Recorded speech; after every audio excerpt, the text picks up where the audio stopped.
live in Las Vegas, and today I'm thrilled to welcome Allison Stransky, the Chief Marketing Officer at Samsung Electronics America.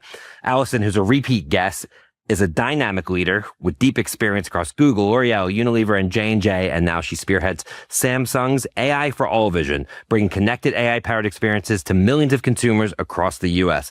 Allison, so great to see you, and thanks so much for coming back again. Thank you, Matt. It's great to be here. One of my favorite guests here on the Speed of Culture podcast, and really a CMO who seems to truly understand that we are entering a new AI era. I think we're in an industry where there's a lot of buzzwords and jargon thrown around, but you seem to be someone who's taken the time to truly understand how it's going to impact consumers' lives and what it means for the Samsung brand. So with that, what are you most excited about for Samsung and the products you oversee headed into 2026? So CES is a great time of year because, you start the new calendar year with some big tech announcements, and we are in an AI journey. As you set up, this vision of AI for all is going to be a many-year process to get to the future state that we're all really super excited about. But what we've shared this year at CES is that Samsung is going to be your companion for AI living. And what that means is we are going to help you in getting the best in entertainment, home and home management, and care for yourself, your family, your pets. And all of that is unique and really more powerful from Samsung because we're the only brand or company that has the ecosystem that we do, the mix of phones and wearables with appliances, televisions. So we're really proud of where we're going, and I'm personally really excited to help shepherd that story. And we're marketers, so bring that to the consumers who we're really passionate about also bringing into this AI journey. So let's unpack that a little bit. So what would a future day in the life look like with a Samsung customer who has a variety of your products in their home or maybe on the go? How does this sort of AI strategy come to life for them and make their lives easier? In the farther out future, we are working towards a place where your appliances are doing your chores for you. Right. Your health tracking is completely ambient, and your life is being optimized by electronics and tools all around you. So that's not... To save people time, make their lives easier. Yes, because we really believe in you're going to save time. We really hope and believe that you'll use that time to do something that you love. Spend more time with your family. Read a book. That's whatever. the true AI unlock. Yes. Saving us time. That's the vision that we are working towards. Now in 2026, what it's going to look like is more connectivity between your devices in a more seamless way. So one of the products that I've always been the most excited about is our bespoke refrigerators with the Family Hub. In that hub, you have AI vision inside, which has tracked the ingredients in your refrigerator. Oh, that's awesome. That has existed. Like it has cameras inside and understands everything you have. So that has existed since 24. In 25, we featured this as a part of our SmartThings meets AI home campaign and talked about how, these features can help you save time by meal planning for tricky families. Your kids all want different things. You've got what you've got. Now in 26, we just shared that it's been optimized with Google Gemini. So the steps towards the things that you can see are just getting bigger and better. And when you know more of what's in your fridge, you can make healthier meal solutions. You can reduce food waste even more. Right. And so this has been, for me, an exciting journey, but this is what consumers are going to start to see a little bit more of. We talk a lot about the health space because it is not just, we got your refrigerator, we got your wearables, but all of the connectivity and interoperability just continue to improve. It's interesting because, having your device touch the consumer, kind of like the last mile, just opens up such a competitive advantage because, especially in the age of AI, because you have all this data now. And I would imagine there's just ways that you can monetize that as well. So like where my mind's going when I think about the vision inside the refrigerator is you have data into the food that people are buying. You can trigger if you're out of milk one day, and I know that you're not in the business of selling milk, but you could partner with a Target or whoever, food getting delivered when you're out. And then obviously you can get into the nutrition space. And if you pair that with the fitness-based wearables, you can help consumers improve their health by connecting what's in their fridge to how their body and the data of their body. And I can see it kind of how it can all come together in that way. Absolutely. And the thing I think you just nailed is that we are a device company. However, it's the data backing all of it that is also our differentiator. Right. So our data between all of the devices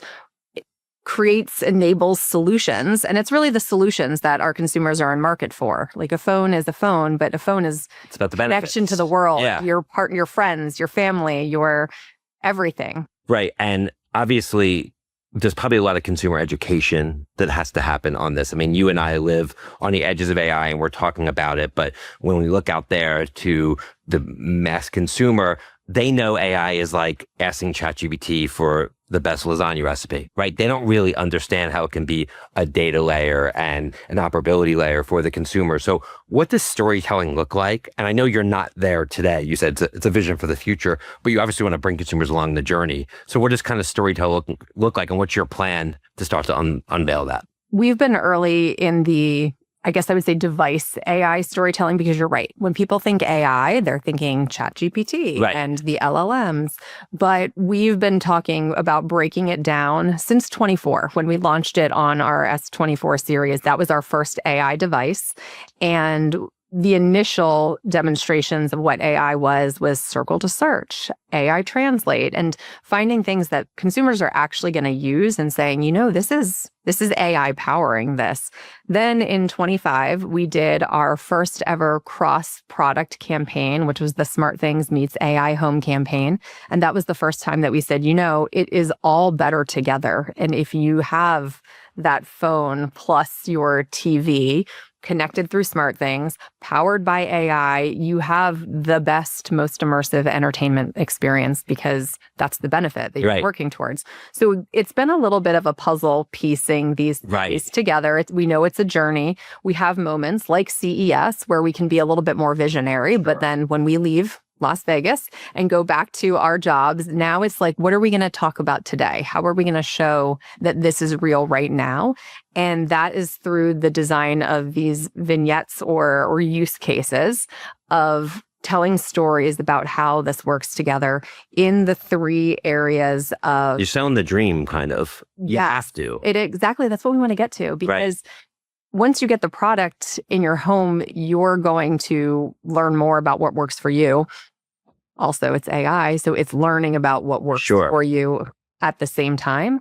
But we are seeing an increase in year over year. Consumers are getting to those features faster. And I think it's been a little bit of this storytelling journey. So in 2025, the Vision AI benefits on our TV got significantly better than where it was in 24. We saw adoption exponentially increase in terms of consumers using AI benefits on your TV.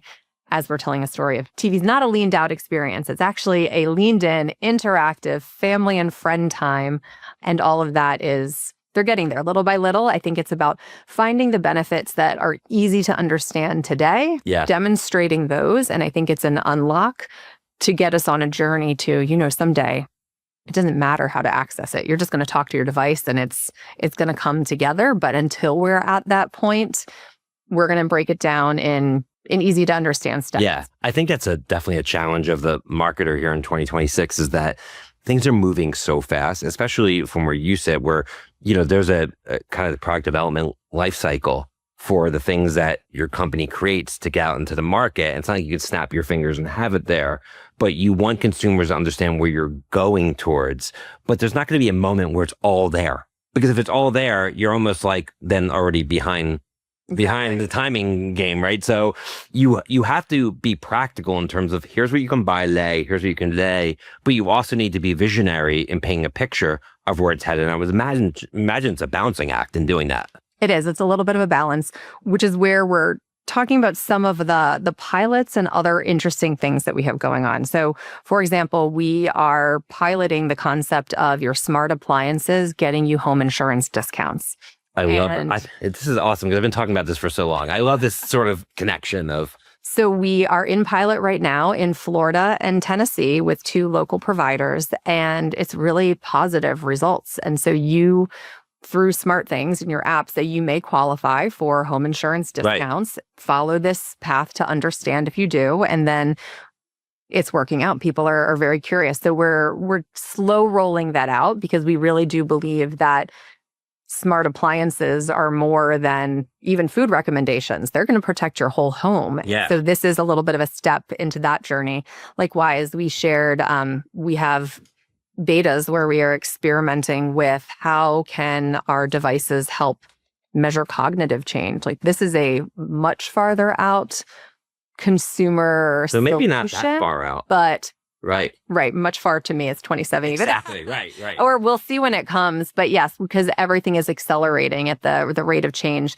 But we also have a couple of interesting, like I was saying, pilots and betas so that we are testing how and when we're all ready to get to the future because, the device has to be ready, the consumer has to be ready, and we'll bring them together. Yeah. It's interesting because we're here at CES in Vegas, and the organization behind this used to be called the Consumer Electronics Association. And now they're called the Consumer Technology Association. And I've been coming to CES for 25 years, and it used to be all about the hardware and the components. And you had a lot of companies like Samsung that were selling relatively low margin components, and the marketing of those components were about features and benefits like our washing machine dries faster.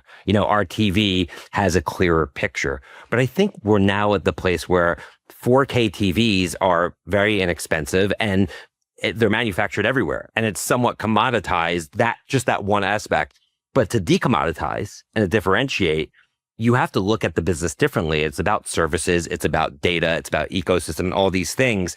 And it just dawned on me that the role of a marketer today, especially in your industry, is so much different because you have to have a platform-based approach. You can't focus just on features and benefits of the actual products you're selling. That's so true. And we're excited for this shift that consumers are getting there because one, it means the products are so good. Right. We have the ability to take it to these higher order That's benefits. Right. So that is step one in the journey, is make the best of everything in every category. And now that's what some of the best work that my team does is we're the one that gets to stitch that story together. Right. Because we do have this oversight of the whole portfolio as our differentiating benefits. And now we can sell a feeling, we can sell solutions, we can sell things that are more than text and specs. Which that's going to mean more to the consumer. Those things, it's going to have a bigger impact on their lives. So of course, for you to bring this to life, a big piece of it is data. Absolutely. And we mentioned this. So how much of your role is understanding the data that you're able to get from your consumer, understanding how to structure it, how to use these models to unpack experiences that are personalized for your customers? I feel very fortunate that Samsung has been a great keeper of data since long before I got here. So I didn't have to start or build that. Which many people do that come into the CMO. Yes, absolutely. So right now, data is the ultimate differentiator. I heard an advertising executive say that data is going to be more important than your brand. And if we are on that journey, I think Do you believe that? I'm a brand person. Right. So That's why I asked. I think there is always going to be value in the brand because you're going to connect with the brand. You're not going to connect with how Samsung is optimizing my experience based off of their understanding. It's EQ and IQ, data. Isn't it? Yes. Yeah. But I aspire to show off my newest phones. I feel very excited when people walk into my house and love my frame TV. Yeah, so that I think is the brand will live on. But I thought it was a really interesting take because it's not untrue that data is becoming the most important asset that you have to build that brand. So that I agree with. And the big data team sits within corporate marketing, my group at Samsung. So we are the keepers of making sure your data is safe and used responsibly. And so to answer your question about how much of my role is data, a lot. Right. But in a really special way because we are at a really exciting tipping point where AI solutions are going to make that data work even harder for us. So in 25, we did a little bit of team changing and building of infrastructure in order to be set up to use data for marketing even better. And within not just now the big data team, within my group, we have a media center of excellence. We have the connected experience center. And these are teams that are going to be working very much internally and across all of our product teams to make sure Data informs better media for better outcomes. Data informs better product insights for better outcomes. Yeah. And so, yes, data everywhere, every day. And how do you think about like interoperability? Because obviously with the smart home, the consumer has had a lot of frustrations. I would argue the promise of the smart home has never really paid off for most consumers, just because you have different kind of appliances and devices in your home from different companies that aren't all using the same systems. How do you think it's going to evolve over time? I think this is where AI is actually going to make a really big difference because Samsung made a bet by acquiring SmartThings. SmartThings includes connected devices, anyone who's built on the Matter ecosystem. Right. Because we also said it's not just our advantage is all of our products from all of our categories. It's a matter of bringing in more too. You can connect your doorbell and your cameras and all of these other things. So that is the foundation that we really still believe the smart home is on an evolution. And it is more, to your point, more than the interoperability, more than this can talk to that. I think we need to shift the storytelling to the benefits that come with this can talk to that. Yeah. We saw the biggest increase in device-to-device connection last year for us was your TV and your oven. And Interesting. so that was the biggest growth was seeing those. I would hypothesize it's because you can now see the status of your oven on your TV. So you're watching a game or a show or something, and then you don't want exactly. Don't burn what's in there or pop up because it's preheated and you're ready to go. So those are the benefits. Did you market that use case, or did consumers just stumble upon it?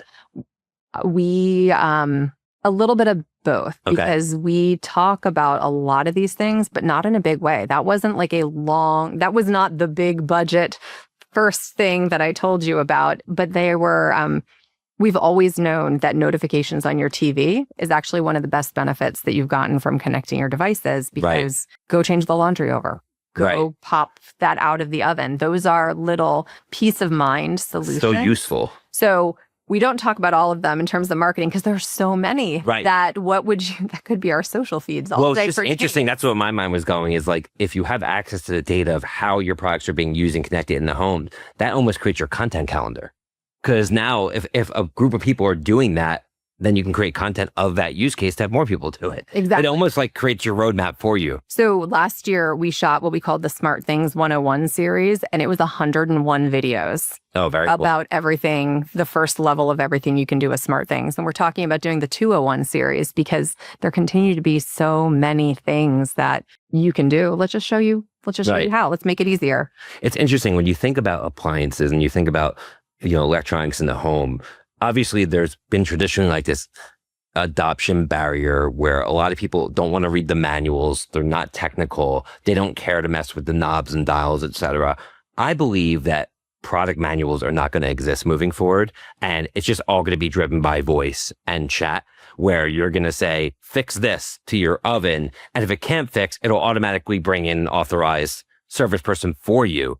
And nobody will ever have to play with knobs and dials ever again. And I think it's a good analogy for AI in general, which we can get into, but just curious your thoughts on that. Completely agree. Also, don't read manuals. We talked about this last year. I have not started reading manuals in the last year. All right, gotcha. I've used other solutions to learn too, which I think we know which ones we're talking about. Yeah. But we have 100% agree that your devices are going to do even more helping you to take care of them. We have device monitoring that already exists within our appliances. So if your refrigerator door doesn't close, it can notify you that the temperature has changed and you might want to go check on that. So those little steps are here. We also won a CES Innovation Award for an accessibility feature in our TV where you can use voice to help with the setup. And as with all things, or many things that we know in the accessibility space, if it is started as an accessibility feature, it's actually probably better for all of us. Right. And so I think this is also another step on the way to just voice interaction to monitor, fix, set up your appliances too. Yeah. Obviously, while helping consumers save time is a great benefit, I would argue even a bigger benefit is helping them stay alive. And I know in that regard, Samsung has really made a big leap forward into wellness, areas like sleep, movement, nutrition, mental well-being, through Galaxy Watch, Galaxy Ring, etc. Would love to hear about the efforts in the tech and health tech space. Yes, we completely agree that health is probably the most important thing, honestly. Right. All of this. Right. Isn't that the most important? Right. It's length of life, quality of life, all of that. So all of our evolution into the wearables business, we have, as you said, the watch. I love my ring. I talk about it constantly, especially at CES when tech people are comparing their stats at every dinner. So that was the first step, is your wearables start to connect to your phone. You have your device tracking through the Samsung Health app. But then we're also looking for partners in other spaces. We acquired Zelf last year, which is a company that adds a layer of data aggregation monitoring to hospital and health systems. So this was a great step into, there's more health data out there in other places. If we think about data as our biggest advantage and differentiator, health really starts with data too. You collect it. AI comes in to understand it. SmartThings and the Samsung ecosystem connect it from your wearables to your refrigerator that's going to be giving you better health solutions. So this is really a future space that I think that you can start to see the evolution that we are on too, because, my ring tracks my stress level, which is an indication of heart health and cognitive health and all those things that are much more than just stress. Yeah. And it's not really a new thing, right? For years, when you go to get your annual physical, your doctor will take blood tests and they'll read the data and they'll check the levels against benchmarks based upon your age and your gender, et cetera. And they'll tell you if it's something you need to dig deeper into. Now, I think we're entering this era of quantified self and that's why I love what you're doing with the refrigerators as well, because if you think about your personal dashboard, whether it comes to your finances or your health or your business metrics or whatever, devices like the ones that we're talking about from Samsung allow you to collect this data. But now, more importantly, with AI, you can do something about it. You can see what it all means, and AI can help you make better decisions on what you can do to improve your levels. But the key is having the data to begin with. And I think if the devices are connected in the way that they are, I think it could really drive this quantified self movement. Absolutely. And we would love to be a part of that, because we know we've seen so many of those devices at CES. There's a lot of innovation coming in that space. But I think back to the power of the brand, Samsung, the Samsung brand. And so I think that gives you some authority and some credibility as a great place to start. Yeah. There's a bigger analogy that's kind of brewing in my mind as we talk in terms of what I like to talk about with AI is that it's a lot about figuring out the problem you want to solve versus knowing how to solve the problem. And the analogy that comes to mind in our conversation is knowing how to solve the problem would be going into the manual, having the settings and dials. But if now you can just talk or you have these accessibility features, you don't need to worry about that as much. And now you can focus on how these devices can make my life easier. And I think this analogy in business as well. So if you think about like graphic design, in the past, if you wanted to create something beautiful, you needed to know how to operate the knobs and dials. You needed to know how to actually be an expert in Photoshop. And now even Photoshop has Firefly, where you could just say, I want to make this design of this image, and it makes it for you, which changes the skill set of you being a creative to someone who's technical and knows how to produce, to somebody who really just needs to figure out what to produce.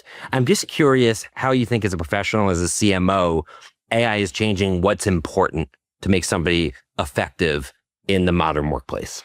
I think that at the end of the day, as a marketer especially, because that's kind of where, if I was the engineer building the AI models or the devices, I might have a different perspective. Sure. But as a marketer, I think our North Star remains the same. We are here to connect with our consumer. You always need to start with your business objective. And then once those things are clarified, AI is a tool that's going to help you get there in a different, more efficient way. So I do think for a young marketer today, the skill set that you can work on is changing. It's not the same as it was when I was starting out when I did. Right. But there are so many tools out there that you can start playing with to learn these things. Like prompt engineer was not a thing that we talked about 3 years ago, when we think about when that concept came on, except everybody has to have a little bit of prompt engineer in them now, because as natural language solutions are coming to media management and everything that we're doing, you need to understand how to communicate with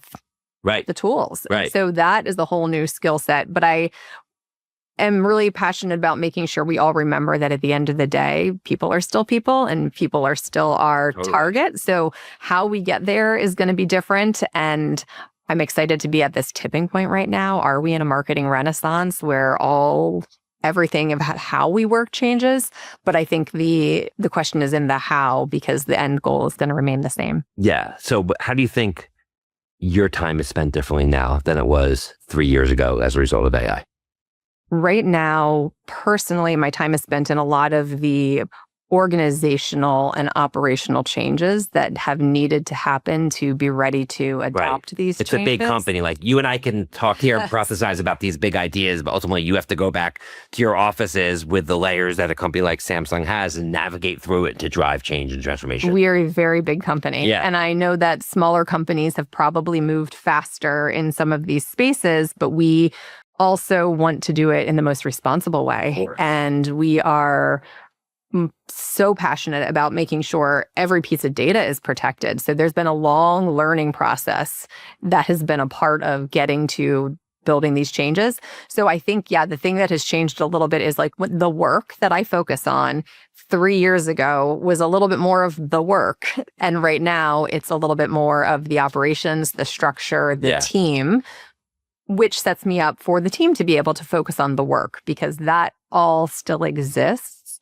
But it isn't necessarily my day-to-day focus. I'm glad it is somebody's, because we have to get the whole team set up for creating great content every day and continuing that consumer engagement. So let's talk about that. So obviously, we spend a lot of time here talking about product, which I think is great, because a lot of times when I interview CMOs, it's just more about their new TV or marketing campaign. But it's clear that you focus on the consumer, you focus on product, and that ultimately does make you a better marketer. But then you do need to piece it all together into a storytelling framework so consumers know. So what does storytelling look like in 2026? And what are some initiatives you're leaning into, whether it's via partnerships, creators, or otherwise, to build the brand?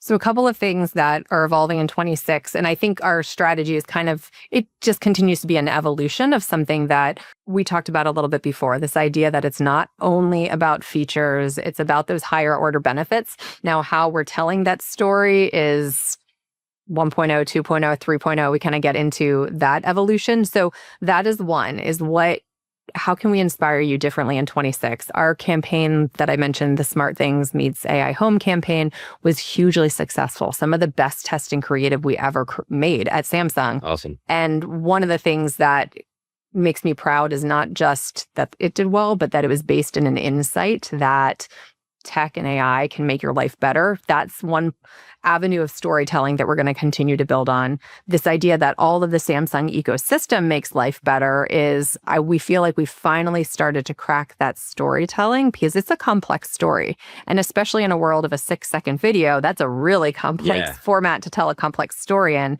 So we're starting to get that stronger in terms of our storytelling. And then another area that we're really passionate about, creators and influencers.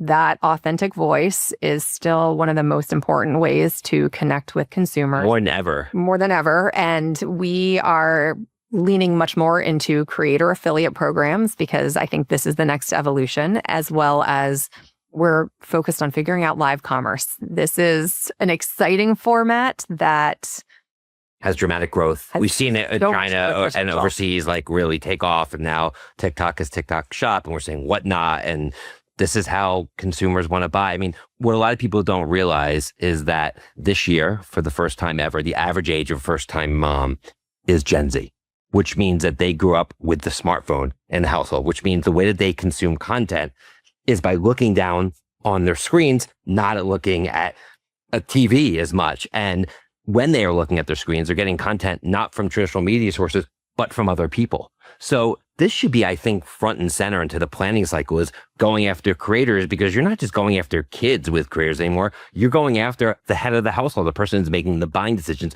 the people who are buying those smart refrigerators. Absolutely. And this is another interesting area, because creators aren't new either. I don't know when we started, probably more than 10 years ago at least, but still so much room for growth. And it's such a different partnership-based model. I've had conversations about creators using AI and how all of this comes together with the brand. But the other thing, in addition to the unique audience and the unique connection, language, voice that creators bring, we're also at this, maybe this is not the tipping point, maybe this is just the way of things. We have endless appetite and need for content. Yeah. Brands cannot produce enough content on their own, even if they wanted to and it worked.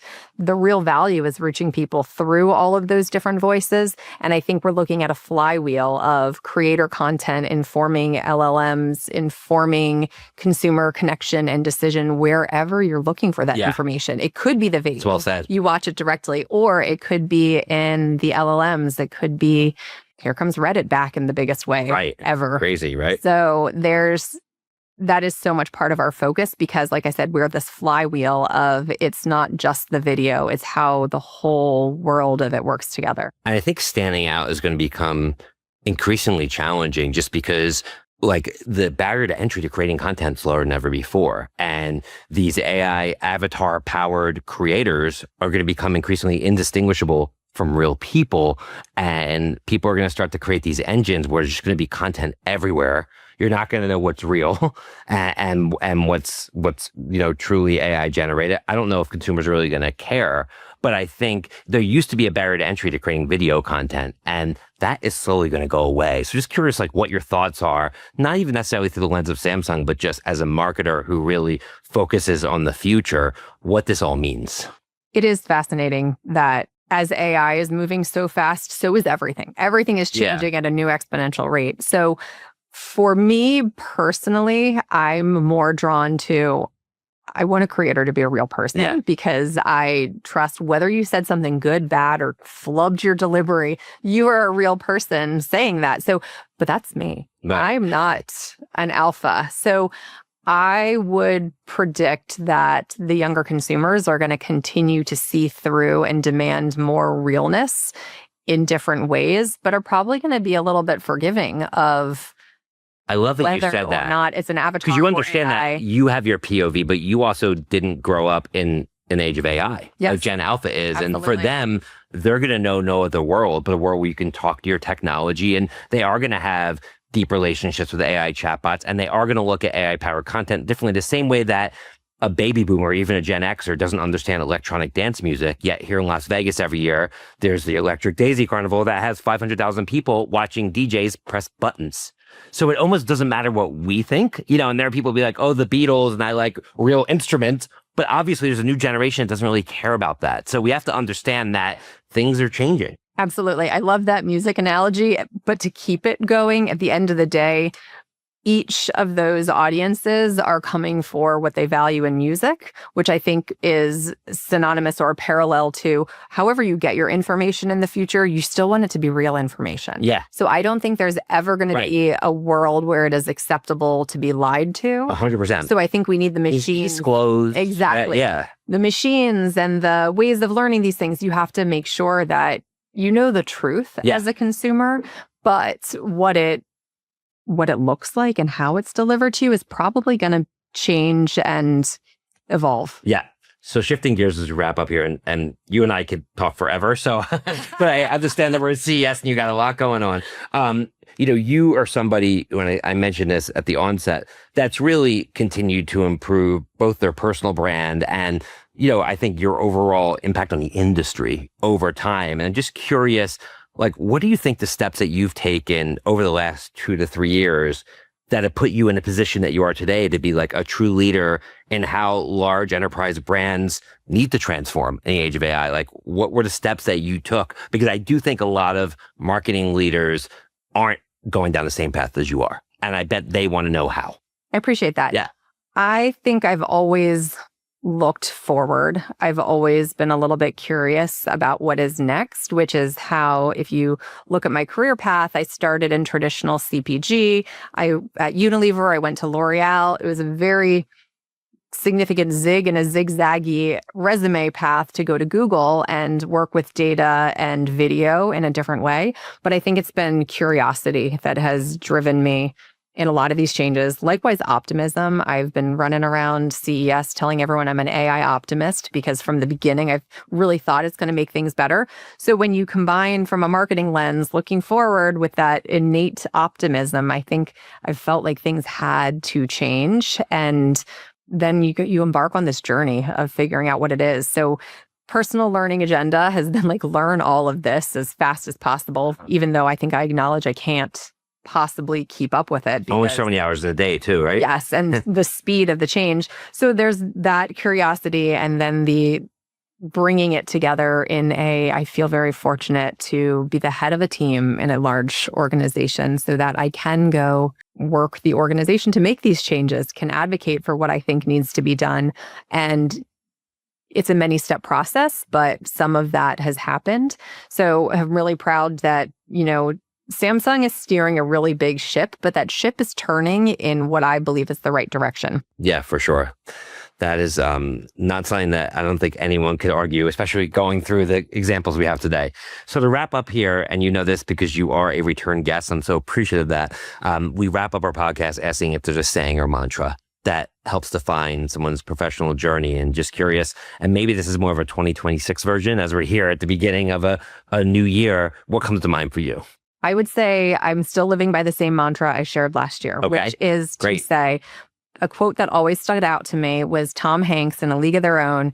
If it was easy, anyone would do it. It's the hard that makes it great. Yes. And I still think, a year later, even since high school, so many years later, that resonates with me because change is hard.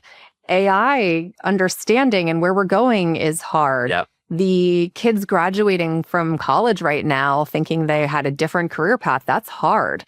And so this continues to be my mantra because I think if you are open to change, flexible to change, resilient with change, that's what's going to get you through. And if we're talking to the young aspiring marketers out there, I think that is a mindset and an attitude that will get them through too. So learn what's happening now, because the tools of today are not at all what I used when I was 22 and starting, but you're going to have a whole new tool set that might not be there 20 years into your career either. But if you keep adapting and being excited to face things that are hard, it's going to be great. You also can't fight change. It's here.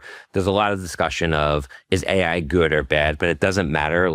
It's here. Absolutely. No one's going to put the genie back in the box, so to speak, and companies are going to be adopting it and consumers are going to be adopting it. So it's like, what are we going to do about it? Absolutely. We're going to thrive in it. Awesome. Well, it's been a great way to kick off the year, speaking to you and getting your optimism and expert insight. And I just want to thank you for coming back again. I cannot wait for listeners to once again hear this episode. Thank you so much for having me. This was great. Absolutely. Thanks, Allison. On behalf of Suzy and Irie team, thanks again to Allison Stransky, the Chief Marketing Officer at Samsung Electronics America, for joining us today. Be sure to subscribe, rate, and review the Speed of Culture podcast on your favorite podcast platform. We're here live in Vegas at CES. See you soon, everyone. Bye-bye. The Speed of Culture is brought to you by Suzy as part of the Adweek Podcast Network and A-Guest Creator Network. You can listen and subscribe to all Adweek's podcasts by visiting adweek.com/podcasts. To find out more about Suzy, head to Suzy.com. And make sure to search for The Speed of Culture in Apple Podcasts, Spotify, or anywhere else podcasts are found. Click follow so you don't miss out on any future episodes. On behalf of the team here at Suzy, thanks for listening.